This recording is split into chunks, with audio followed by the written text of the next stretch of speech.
de hoje é dilatação térmica. Bom, para começo de conversa, sempre quando a gente falar de algo que está relacionado à palavra térmica, significa que eu tenho a mudança de temperatura. Bom, qual a relação entre dilatação e a palavra térmica? Significa que quando eu aumentar a temperatura de um objeto, o meu objeto ele aumenta de tamanho. E quando eu diminuir a temperatura de um objeto, o seu tamanho também vai diminuir. Na verdade, a gente analisa os objetos nos 3 estados físicos: sólido, líquido e gasoso. Quando a gente está falando de sólido, por exemplo, tenho aqui essa caixinha.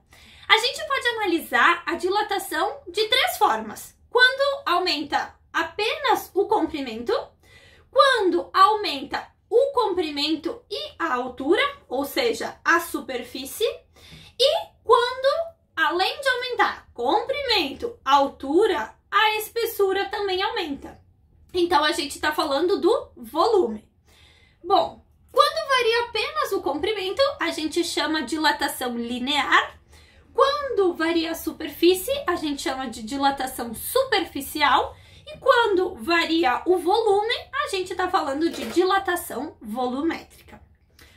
Bom, outra maneira que a gente pode analisar, que seria dos líquidos, não tem como analisar a mudança de comprimento, superfície, né? Por quê?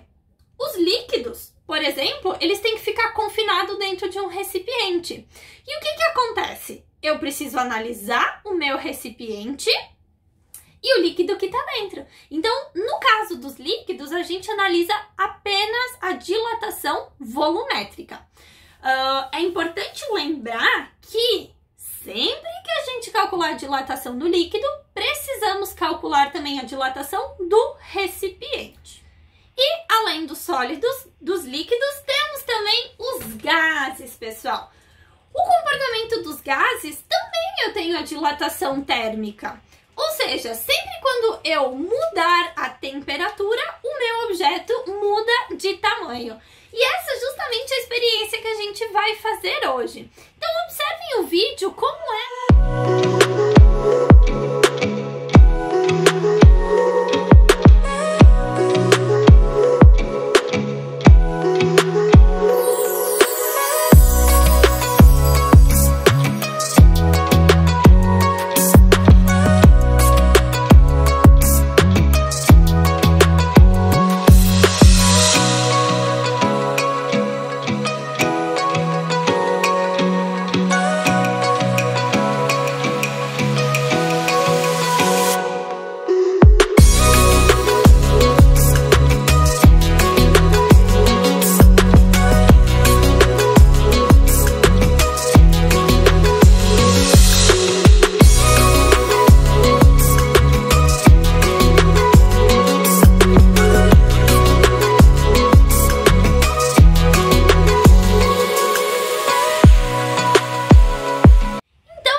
Como vocês puderam conferir aí no vídeo, a dilatação térmica é exatamente isso. Quando eu aumento a temperatura, eu tenho uma dilatação no tamanho.